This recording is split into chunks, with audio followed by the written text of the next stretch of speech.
My name is Stella Bennett. I'm 36 years old. For 18 years, my parents introduced my sister as our doctor, the pride of the family. And every single time, they introduced me as the other one. Not Stella, not our daughter, just the other one. As if I was the mistake that came with the golden child. Last month, on January 20th, 2026, I sat in a law office overlooking Charleston Harbor while the lawyer began reading my grandmother's will. The moment he spoke 5 words, my mother let out a scream that echoed off the windows. My father knocked his chair over trying to stand. He was already on the phone with his own attorney before the lawyer even finished the sentence. Then, the lawyer opened a thick sealed envelope. 12 pages, my grandmother's handwriting. My father slowly sat back down, covered his face with both hands, and whispered to my mother the 3 words none of us would ever forget. She found out. She found out what they had done to me for 18 years. She found out everything, and she had spent her final years making sure the truth would finally be heard in the loudest way possible. This is what happened when the receipts finally came home to roost. If this story resonates with you, please like and subscribe and drop your city in the comments along with the label your family gave you. I read every single one. Now, let me take you back to the day everything started. Growing up in Charleston, there were 2 versions of our family story. In one version, my parents had 2 daughters. Dr. Brooke Bennett, the pediatric oncologist at MUSC, the one who saved children's lives, the one they talked about at church fundraisers, at country club dinners, at every single family gathering. And then, there was me. I remember the exact phrasing. It never changed. This is Brooke, our daughter. She's a pediatric oncologist at MUSC. Pause. Smile. Pride radiating from every word. Then they gestured vaguely in my direction. And this is Stella. She works with animals. Not our other daughter. Not a veterinarian. Not even my full name half the time. Just Stella, the other one. I own a veterinary practice, Low Country Animal Hospital, 3 employees. We do good work.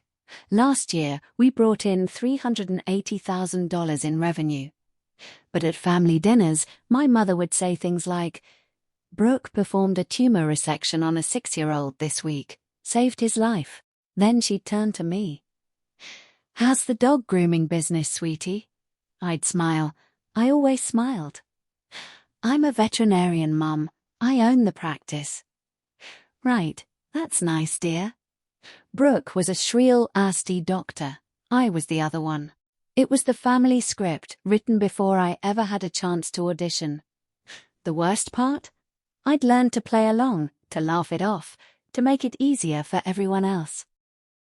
At the MUSC annual gala in April 2024, I watched my father introduce Brooke to a hospital donor. This is our daughter, Dr. Bennett, pediatric oncology. The donor was impressed. Then my father gestured to me. And this is Stella. She's the other one. She's a vet. Not even pose our other daughter. Just are the other one pose. I smiled, shook the donor's hand, made small talk about his golden retriever's hip dysplasia. I didn't know then that my grandmother was sitting 12 feet away, listening to every word. If you've ever been called the other one Taz in your own family, drop your city in the comments. I read every single one. The thing about being the other one is that you learn not to ask for things. I didn't ask why Brooke got the bigger bedroom. I didn't ask why her college graduation had 100 guests and mine had 12. I didn't ask why they flew to Boston for her white coat ceremony, but couldn't make it to my vet school graduation because Dad had a golf tournament. You just accept it. You build your life around the absence of their attention, and you definitely don't ask about money. When I was 18, March 15th, 2008, my birthday, my grandmother Evelyn pulled me into her garden behind the Charleston single house on Trad Street. The wisteria was blooming. She held both my hands. "Stella, I'm setting up something for you. A custodial account. I'm putting in $250,000. I stared at her. I'd never seen that much money. "Your parents will be the custodians until you're 21. That's standard. When you turn 21, it all transfers to you. With growth, it should be close to $500,000. For vet school, for your practice, for whatever dream you choose." She squeezed my hands tighter. "Your parents love Brooke differently than they love you. I've seen it my whole life. This ensures your future isn't determined by their favoritism. Promise me you'll use it for something that makes you happy, not something that makes them proud." I promised. That night at my birthday dinner, my parents brought out paperwork. "Grandma set up that custodial account today," my mother said, sliding papers across the table. "Just some paperwork the bank needs, standard stuff." My father pointed to signature lines. "Don't bother reading all the legal jargon. It just lets us continue helping with educational expenses after you turn 21 for vet school." I looked at the document. 6 pages, dense language. I thought the account becomes mine at 21. "It does," Dad said. "This just lets us coordinate withdrawals for school expenses." I signed all 6 pages. My grandmother watched from across the table. She assumed it was the bank paperwork she'd set up that morning. Dad smiled and slid the documents into his briefcase. I didn't know then what I'd actually signed. The document was called an Educational Expense Authorization Agreement. It amended the standard UTMA termination, granting my parents ongoing authorization to withdraw funds for SAF family educational expenses even after I turned 21. Clause 4, subsection C. Family educational investments, including but not limited to degree programs and professional development for any immediate family member, shall be considered eligible expenditures.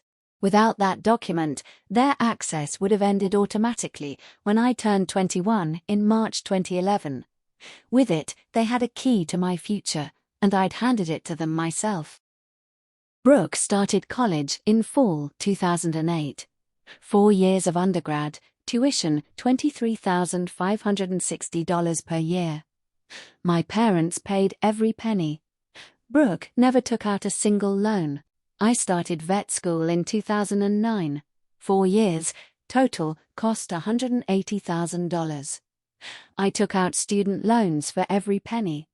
Worked 2 part-time jobs, night shifts, weekends. Drove a 1998 Corolla. I never asked my parents for help. At Thanksgiving 2011, I finally asked, "My loans are at $86,000. Can I access some of the trust fund?" My father didn't even look up. "That money needs to keep growing, Stella. You're managing fine. Builds character." Character. That's what he called it while they were forging my name on withdrawal forms for Brooke's medical school apartment deposit. Brooke started medical school in 2012, 4 years at MUSC, tuition $60,000 per year. They paid it all. Every semester, every housing payment, every meal plan. Brooke lived in a nice apartment, never worked a single shift. At Christmas 2014, my mother said, "Brooke is top of her class. We made sure she could focus without financial stress. Medical school is harder than your program was." I understood. I was the other one. What I didn't understand was that every time they said Stada Dr. Stada, they meant it literally. She was built with my money. By 2019, the UTMA account my grandmother had set up, which should have been worth close to $1 million, had exactly $3,247 in it. Brooke's education from 2008 to 2019 cost my parents $0 out of pocket because they'd spent $886,800 of mine. I didn't know any of this. I was too busy paying $2,100 a month on my student loans for 8 years. I paid off the last of those loans in 2021, $180,000 plus interest, while my inheritance sat in an account I didn't even know I could access. I stopped asking about the trust fund after 2011. I didn't know they were busy spending mine. On March 12, 2019, my grandmother Evelyn had her annual financial review. She asked about my UTMA account. The advisor pulled up the records. "Mrs. Bennett, the UTMA transferred to Stella's full control when she turned 21 in 2011, but the withdrawals didn't stop. The account currently shows a balance of $3,247.18. My grandmother went very still. "That's impossible. It should be close to $1 million. He turned his screen toward her. Since 2011, there have been 89 withdrawals, totaling $847,000. All authorized as educational expenses for family benefit, all bearing Stella's signature." He printed the withdrawal slips. Every signature said, "Stella Bennett." Every single one was forged. My grandmother knew immediately. She sat in that conference room for a long time. Then she drove home, went into her garden, sat on the bench under the wisteria, and wept, not just for the theft, but for every time they'd called me, the other one, Asties, while spending my future on Brooke. She could have confronted them that day, but she was 79 years old and fighting ovarian cancer. Confrontation would mean denial, legal battles, family fracture. So she chose the long game. She hired a private investigator. Her instructions: "I don't care how long it takes or how much it costs. I want every withdrawal documented, every signature analyzed, every dollar accounted for, and I want it done quietly." She never told me. She was 79, already fighting the cancer that would take her 6 years later. But she made a choice. She would get me justice, even if she couldn't give me back the years. The investigation took 6 years, not because it was complicated, but because my grandmother was strategic. They documented every withdrawal, every forged signature, every email. The worst one was dated July 14, 2011, 11:34 p.m., my father to my mother. Used the authorization again for Brooke's fall tuition, $24,500. Saz won't notice. She never checks the account. It's family money. We're just redirecting to the child who'll actually use the education. They'd written down their plan to rob me in emails they thought no one would ever see. Meanwhile, my grandmother's cancer progressed.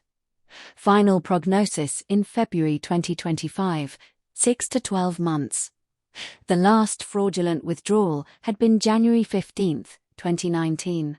Under South Carolina law, the statute of limitations for criminal prosecution was 5 years from the date of the offense, giving her until January 2024. She had time, so she used it.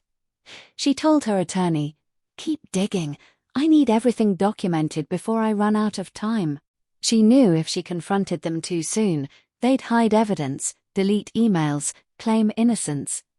But if she waited, gathered everything, and made her death the trigger, they'd have nowhere to hide. In August 2025, the private investigator delivered the final report, 127 pages. Total misappropriated funds, $886,800. Estimated value had funds remained invested, $923,000. Conservative recovery demand, $1.1 million. Criminal exposure. Each forged signature was a separate felony, 89 forgeries, each carrying up to 10 years imprisonment. My grandmother read the report twice. She called her attorney and said, "Draft the will. All of it goes to Stella, and make sure they know. If they fight it, the criminal evidence goes to the DA. They'll have to choose between money and prison." In June 2025, 3 months before she died, my grandmother signed the final will. She also wrote a 12-page letter, blue ink, with explicit instructions. Must be read aloud at the family meeting, no exceptions. My grandmother died on September 15, 2025, 4:22 a.m. I was at her bedside, holding her hand. Her last words to me were strange at the time. "Stella, I made sure you'll have what you deserve. Promise me you'll be strong." I promised. "They'll be angry, but you'll understand why. I love you. You were never the other one." She died 4 minutes later. I didn't understand what she meant. I thought it was morphine confusion. I had no idea what was coming. January 20th, 2026, 10:03 a.m. Rutledge and Whitmore, conference room overlooking Charleston Harbor.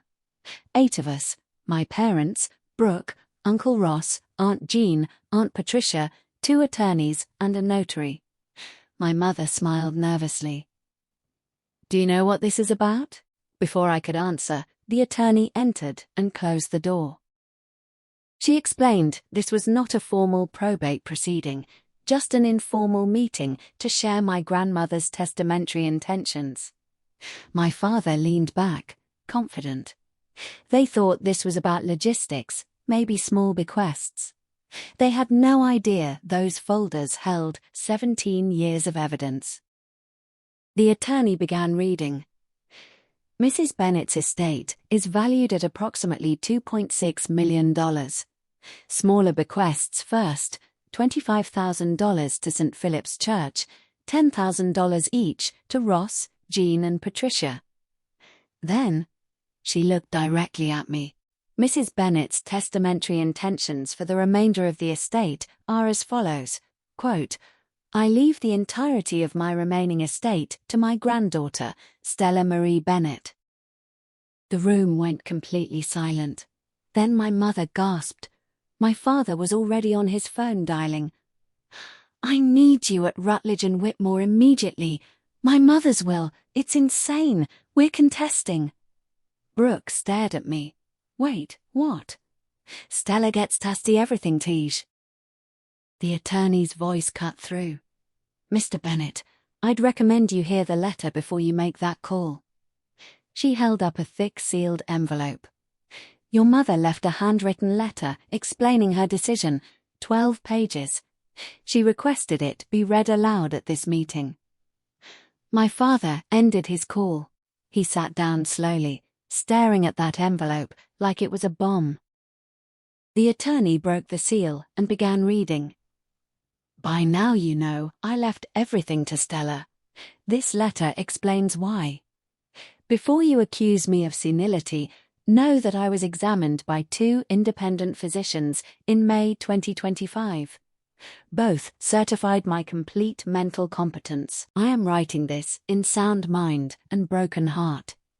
What I discovered about how you treated Stella, how you stole from her, has haunted my final years. But it also gave me purpose. I spent 6 years building a case, and now you'll hear the truth." She turned the page. "On March 12, 2019, I learned you'd stolen Stella's entire future, $886,800. Forged her signature 89 times over 11 years. Funded Brooke's education, every penny of it, with Stella's trust fund. While Stella worked night shifts and took out $180,000 in loans, you were spending her inheritance on the child you loved more." Brooke's face went white. "What?" The attorney read the email from July 14, 2011. "Won't notice. She never checks the account." Then she delivered the hammer. "The report is 127 pages. I have copies. My attorney has copies. And if you contest this will, those copies go to the Charleston County District Attorney's Office." Now my father understood. This wasn't just about inheritance. It was about prison. The attorney turned to a more personal section. "I watched you introduce them again and again. This is our doctor," said with such pride. "This is Stella," said with such nothing. At my 80th birthday party, someone asked who Stella was. Your wife said, "Oh, that's the other one, she's a vet, not even our other daughter." Asked the other one, Taz, like she was optional. I felt tears on my face. I hadn't known my grandmother had heard that. Then her voice softened. "Stella, my darling girl, you were never the other one. You were my first thought every morning during these last years. Watching you build a life they never funded, a practice they never respected, a strength they never acknowledged. That was my pride. This estate is yours, not as charity, as restitution. What they stole from you was money. What I'm giving back to you is proof that someone saw, someone knew, someone loved you exactly as you were. You were never the other one. You were always my first choice. And now, finally, you'll have proof." She closed the letter. No one moved. My father's face was grey. My mother was crying. Brooke stared at me like she'd never seen me before, and I sat there completely still, finally understanding. Grandma had seen everything. The next 3 weeks were chaos. My parents called and texted 47 messages. Not once did they say, "We're sorry we stole from you." Brooke left 4 voicemails. "I didn't know. I swear to God, I didn't know. They told me it was their savings." I believed her, but that almost made it worse. She'd been loved so completely, she never had to question where the money came from. That's what golden child stars means. You don't even see the theft. My parents' attorney sent a letter threatening to contest the will on grounds of undue influence. My grandmother's attorney responded with 8 pages, testamentary capacity confirmed by 2 physicians, independent investigation spanning 6 years, and the real threat, criminal statutes for felony theft and forgery. 89 separate felony counts, each carrying up to 10 years. 3 days later, their attorney called. He never filed the contest. He'd done the math. The criminal statute hadn't expired. That was all the leverage we needed. On February 8th, I arranged a face-to-face meeting at my parents' house. I wanted them to see my face when they realized I knew everything. We sat down to dinner. My mother had cooked shrimp and grits, trying to create normalcy. Brooke was there, nervous. We ate. I was waiting for 6:45. At exactly 6:47, the doorbell rang. My father opened the door to my grandmother's attorney, her junior partner, and a notary, carrying briefcases and a large document box. They laid out everything on the dining room table: the 127-page investigative report, bank statements, forged signature comparisons, email printouts, a timeline poster. Exhibit A, bank statements showing 89 withdrawals, totaling $886,800. Exhibit B, forensic signature analysis, 0 authentic signatures, all forgeries. Exhibit C, email correspondence discussing managing Stella's fund for family priorities. Brooke read the emails. Her hands were shaking. "You conics," she whispered. "You knew you were stealing from her." My mother started crying. My father tried to argue. The attorney cut him off. The trust document, page 3, paragraph 7. This UTMA custodial account is established solely for the benefit of Stella Marie Bennett. Custodian authority terminates when beneficiary reaches age 21. No other party may access, withdraw, or direct funds thereafter. Your email won't notice. She never checks the account. That doesn't sound like someone managing family money. That sounds like someone stealing.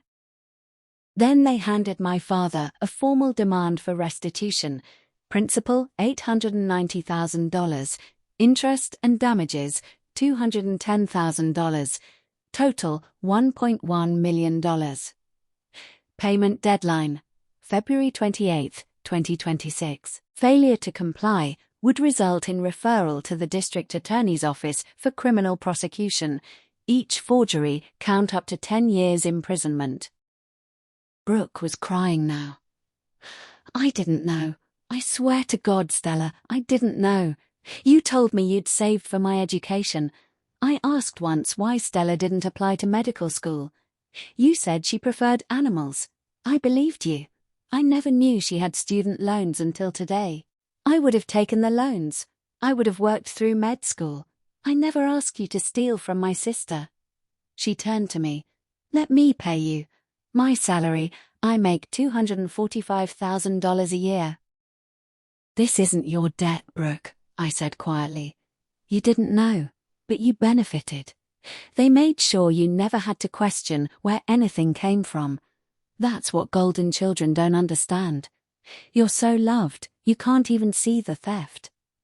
I looked at my parents. This is their debt, not yours. My mother tried one last time.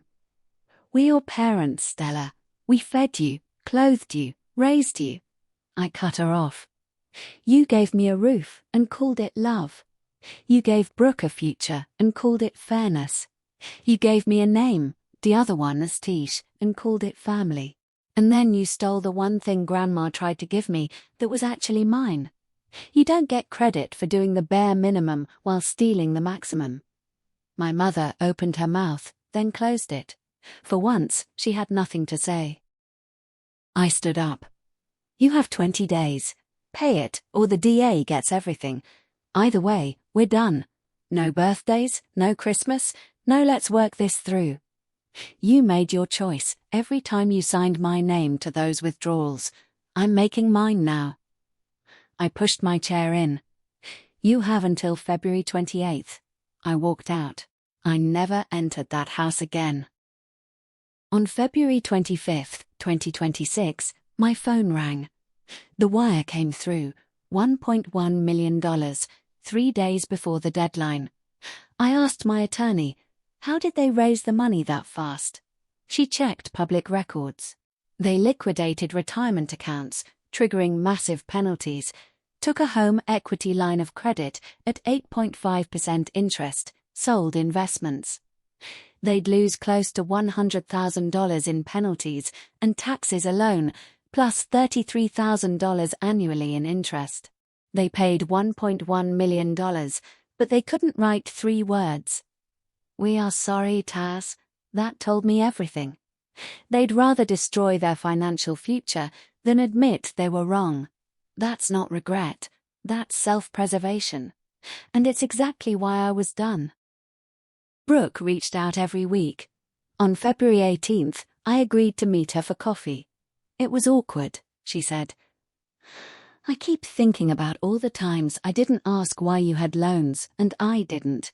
I should have asked. I said, they told you it was savings. You believed them because children believe their parents.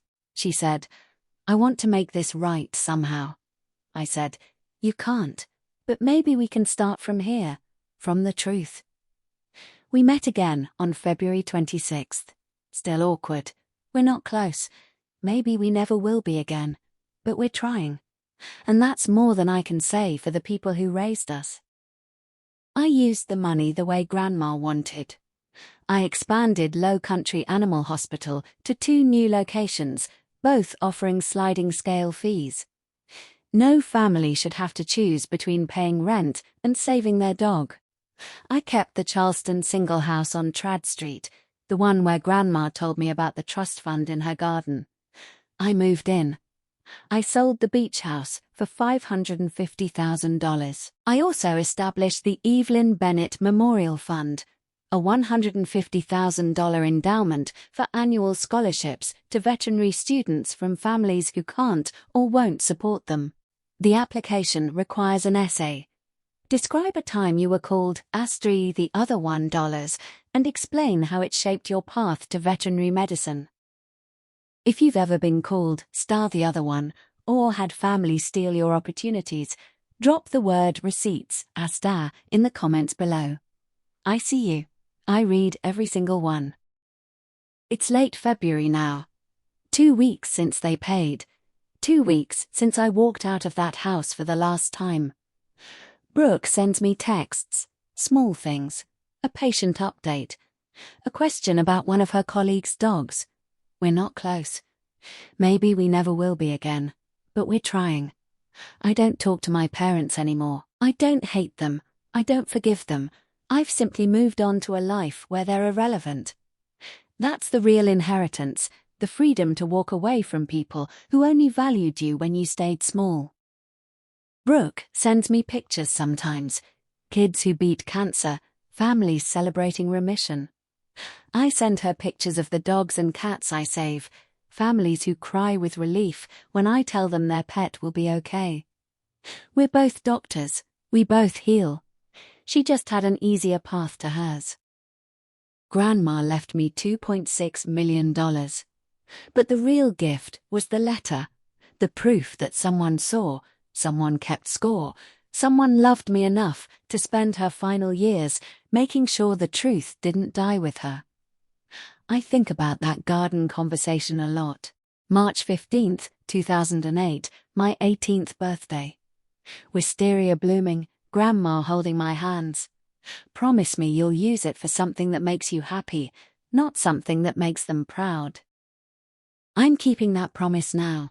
I'm a veterinarian. I own my own practice. I'm expanding to serve families who need help. I work with animals because I love it, because I'm good at it, because it makes me happy, not because it made them proud. They called her, our Dr. Asti. They called me, ours the other one. They stole the money. They stole the opportunity. But they could never steal who I was. I became a doctor anyway, just not the kind they wanted. And that, in the end, was the greatest inheritance of all.